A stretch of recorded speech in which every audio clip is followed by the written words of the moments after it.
Conrad Colman is a Kiwi sailor who came to the Vendée Globe via the Rockies. He competed in the 2016-17 edition where he was dismasted, but he became the first skipper to finish the race fossil fuel free.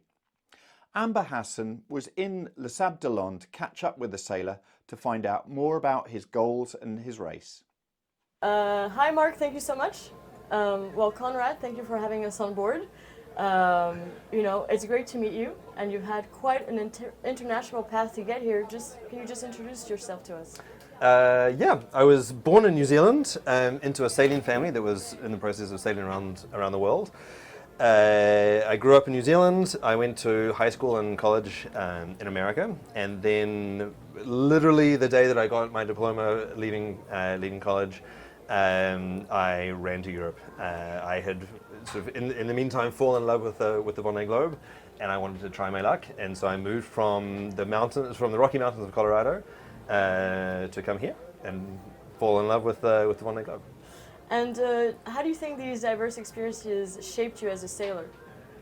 It's made me a lot more resilient, because the fact that I had already had to reinvent myself. I left New Zealand when I was 15. I went to school 10,000 miles away without my family, and without a doubt that experience gave me the confidence to reinvent myself again and come and find the inner ocean sailor in what was previous a mountain biker.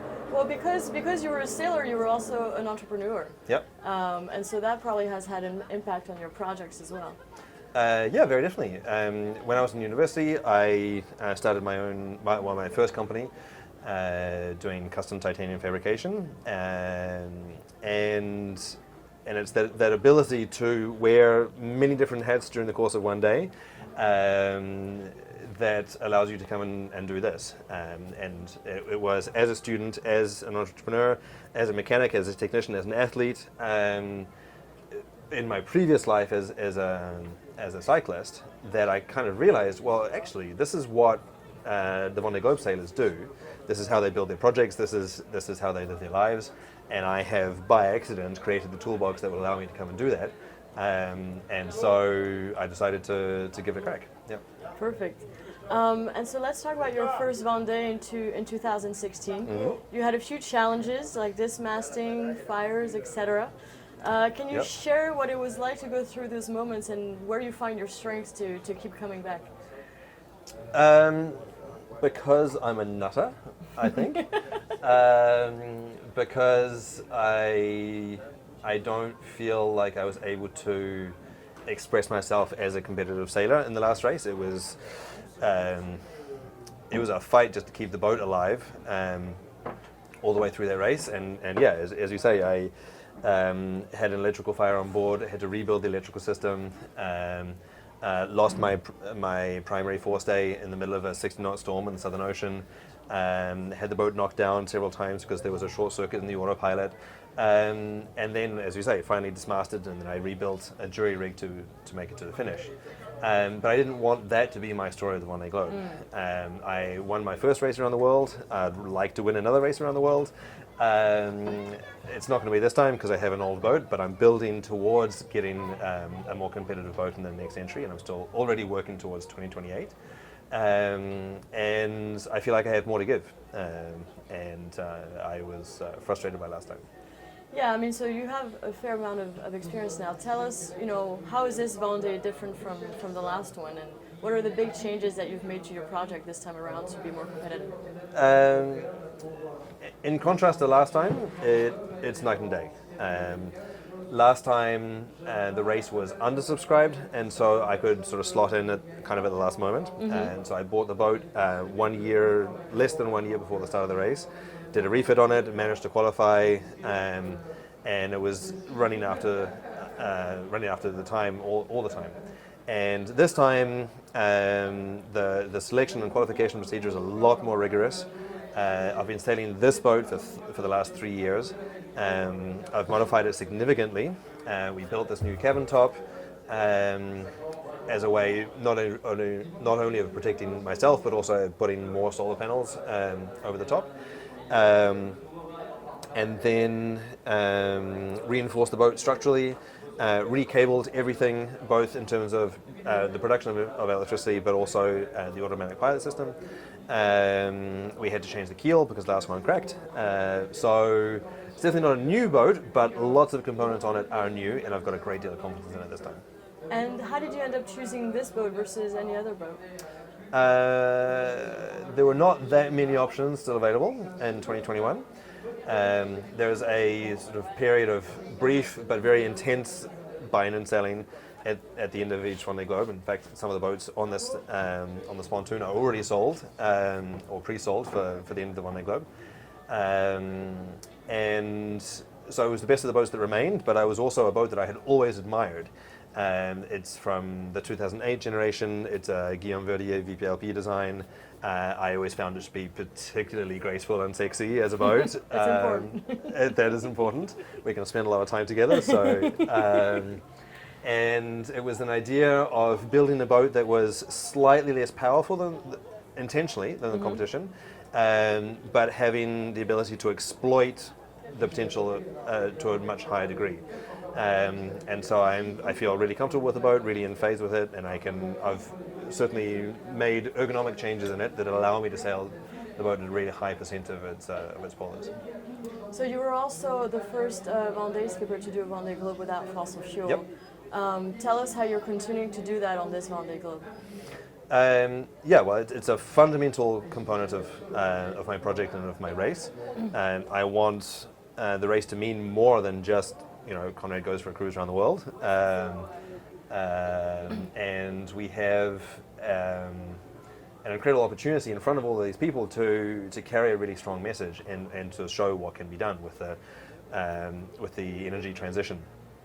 And I got tired of people saying, oh, well, electric cars, they're not reliable, that's why I don't want to buy them, and so on. And so what I wanted to do was essentially put an electrical drivetrain in the boat and then thrash it around the world in the worst conditions you can possibly find, and then go, ha, it works. It does work. The state of play has moved on significantly in the last 8 years, and so what was sort of kind of janky prototypes last time is now validated and all off the shelf.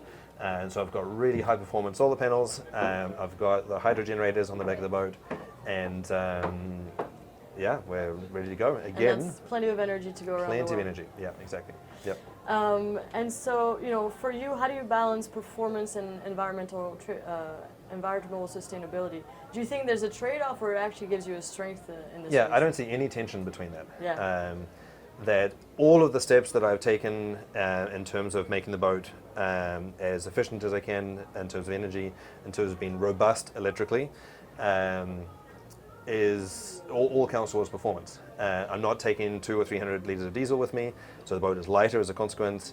I have total redundance between the two systems, so each system, the solar and the hydro generators, is independently capable of providing all of the energy required for the race, rather than others that have 90% of their energy coming from the diesel generator and then 10% from solar, and if you lose the diesel generator then you're still out of the race because you can't replace that. So here, having total redundancy means that you can push harder and have more confidence and get to the finish line. So. And you may have an older boat, but you've told us that you really want to push this boat and go as fast as you can with it. Who do you think is your biggest competition for this Vendée, and what is it going to take to stay ahead of them? Yeah, well, I'm kind of sandwiched between them at the moment.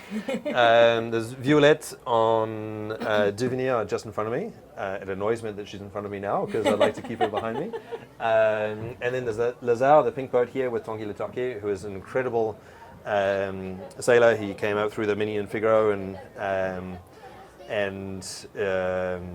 I've got a lot of respect for the competition, particularly in the Daggerwood fleet. There is no longer space in this fleet for pure adventurers. Everybody's here to race and go hard. That's different from 2016. And what's great is the 2008 sort of class was a really big year. Lots of boats were built during that year, and most of them are still active in the circuit. And so there are lots of boats that are still quite similar, of a similar generation. They've all progressed over the past couple of years with updates, and that pushed us to update this boat over the past couple of years. And we're again quite similar, quite modern, and ready to have a thrashing. So. And so, what's your goal for this race? Make it around the world. Okay. Make it around the world with the mast this time. Make it around the world with a smile on my face, because last time was pretty brutal, just keeping the boat in one piece. So I really want to enjoy it this time. And then in terms of my sporting ambitions, the goal is clearly to finish on the Daggerboard podium if I can. So, okay, very cool. And so, you're going to be leaving your wife and your children on the dock. Yep. Are they excited for you to take this challenge on again? Or, do they also share your love for sailing? How is that going? My wife is not a sailor, but she's an adventurer, and so she appreciates that. And then it's a bit mixed with my kids. My son is still quite young and doesn't fully appreciate the amplitude of the challenge. My daughter understands what it's going to be like for me to be away for a long time, and that was a bit of a challenge. We've already said goodbye. And what that does is it provides extra motivation to go as fast as I possibly can. To come back home. To come back home, exactly. Yeah.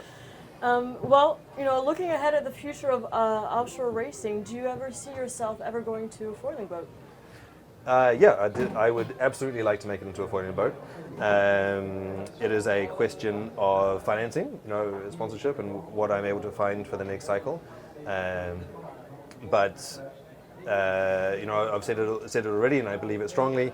There is no competition between trying to do things in an environmentally friendly way and go as fast as possible. There's no tension on this boat, and I would like to prove that by having the opportunity to play at the front of the fleet again, and show that for real. Okay. Well, Thank you so much. Any last words for us? Follow along, We because there are few of us that come from outside of France. I am super motivated to tell the stories of the Vendée Globe and to bring your readers and viewers along and tell the story of the Vendée Globe from the inside, so that it becomes more widely appreciated.